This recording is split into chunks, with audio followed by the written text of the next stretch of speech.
जय हिंद दोस्तों, आज जानेंगे फसल उत्पादन के बारे में। तो सबसे पहले जानते हैं फसल कितने प्रकार का होता है। तो फसल मुख्यतः 3 प्रकार का होता है। पहला होता है रबी फसल,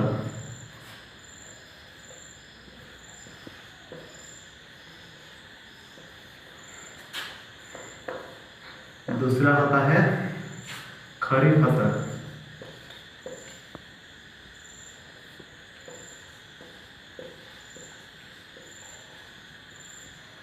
तीसरा होता है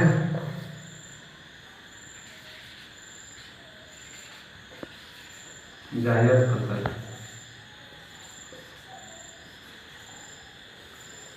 तो दोस्तों फसल होता है मुख्यतः 3 प्रकार का। पहला होता है रबी फसल, दूसरा होता है खरीफ फसल और तीसरा होता है जायद फसल। ओके करो जी। हाँ, तो पहला है खरीफ फसल। इस फसल की जो बुआई होती है वो जून से जुलाई माह के बीच होती है।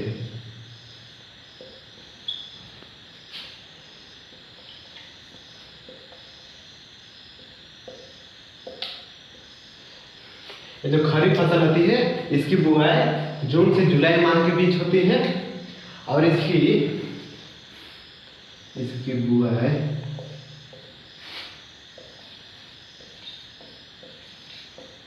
और इसकी कटाई जो होती है वो होती है अक्टूबर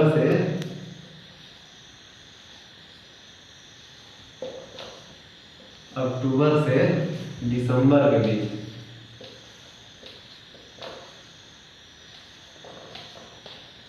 अक्टूबर से दिसंबर के बीच कटाई होती है। अब चलते हैं रबी फसल की तरफ। अब दूसरा में जो आता है वो आता है रबी फसल।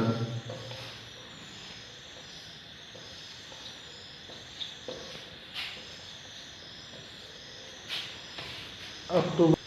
हाँ, तो दोस्तों दूसरा है रबी फसल। इसकी बुआई जो होती है बुआई जो होती है वो होती है अक्टूबर में।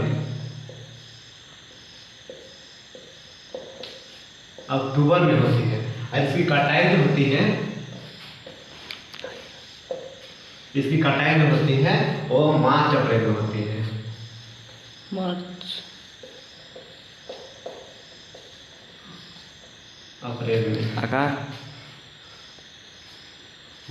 में होती है। आप दोस्तों जानते हैं तीसरा फसल के बारे में।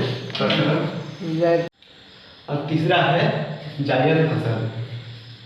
इसकी बुआई जो होती है वो होती है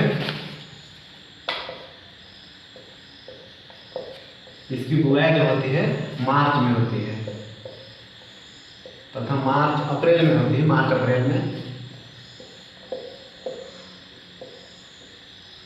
अप्रैल में होती है। लगभग बहुत सी जगह पे अप्रैल मई आसपास में भी करते हैं इसकी बुआई। पोषक तत्व प्रदान करने वाले पोषक तत्वों के बारे में जानेंगे। फसल के बारे में जो पोषक तत्व प्रदान करते हैं उन फसल के बारे में जानेंगे। किसमें कौन सा फसल में कौन सा पोषक तत्व प्रदान करते हैं। तो देखिए, पहले शुरू करते हैं। 3 प्रकार के पोषक तत्व प्रदान करते हैं। पहला है कार्बोहाइड्रेट प्रदान करने वाले फसल, दूसरा है प्रोटीन प्रदान करने वाले फसल और तीसरा है वर्षा प्रदान करने वाले फसल। अब दोस्तों आप जानते हैं कार्बोहाइड्रेट प्रदान करने वाले फसल के बारे में। इसमें कौन कौन से फसल आते हैं। पहला है चावल, गेहूं, मक्का, बाजरा और भी आते हैं जो कार्बोहाइड्रेट प्रदान करते हैं। ये मुख्यतः मनुष्य के भोजन के लिए आवश्यक है, मनुष्य के लिए। हाँ, तो आप जानते हैं प्रोटीन प्रदान करने वाले फसल के बारे में। तो प्रोटीन प्रदान करने वाले फसल है सोयाबीन, चना, मसूर, अरहर तथा मटर। ये सारे जो फसल है इस सब में प्रोटीन के मुख्यतः स्रोत है और इन सारे फसलों को दलहन फसल भी कहा जाता है जो दाल होता है। ठीक ना। अब जानते हैं वर्षा प्रदान करने वाले फसल के बारे में। वर्षा प्रदान करने वाले फसल है सरसों, मूंगफली, सूर्यमुखी, तीसी, तिल। ये सब जो मुख्यतः है वर्षा का स्रोत है। ये सब फसल से वर्षा प्रदान होता है। मुख्यतः तेल होता है और फसल उत्पादन के लिए क्या क्या करना पड़ता है? तो फसल उत्पादन के लिए सबसे पहले जो करना पड़ता है मिट्टी की तैयारी, ठीक है। उसके बाद दूसरा किया जाता है बुआई यानी कि बीज रोपण करना, और तीसरा होता है सिंचाई। जो गर्मी के दिन में किए रहो कितनी सिंचाई नहीं करोगे तो होगा नहीं होगा। और चौथा होता है खरपतवार, जो बीज डालते हो उसके अलावा भी अनेक घास निकल आते हैं, उन्हें कहते हैं खरपतवार। और जो है पांचवा है खाद एवं उर्वरक देना, और छठा है कटाई, और सातवां है भंडारण। जब खेती उती कर लो, गाड़ों के बिता लो, तो उसे अच्छा से नहीं रखोगे तो फसल खराब हो जाएगी, इसके कारण उसे भंडारण नहीं किया जाता है। जानते हैं बुआई के बारे में। तो बुआई जो होता है जब हम मिट्टी को तैयार कर लेते हैं पूरी तरीका से, उसके बाद तो बुआई करते हैं। बुआई मतलब बीज रोपण करते हैं, बीज को मिट्टी में डालते हैं, वो होती है बीज रोपण।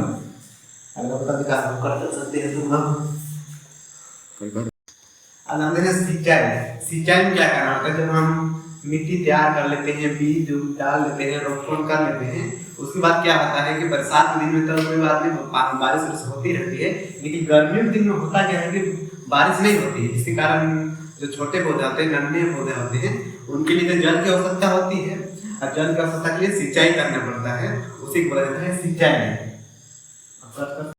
अगला है खरपतवार से सुरक्षा।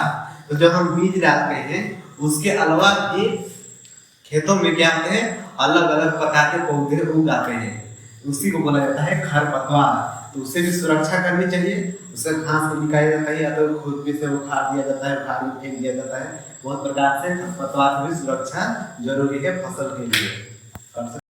तो अगला है खाद एवं उर्वरक देना। जब हम पौधा डालते हैं तो उसमें खाद भी दिया जाता है, उर्वरक भी देना होता है, तब जाके पौधा अच्छा से तैयार होता है, जिसके लिए यूरिया उर्वरक मानता है, यूरिया DAP दिया जाता है। अब जो खाद होता है तो उसमें जो जैविक खाद दिया जाता है कर सकते हैं।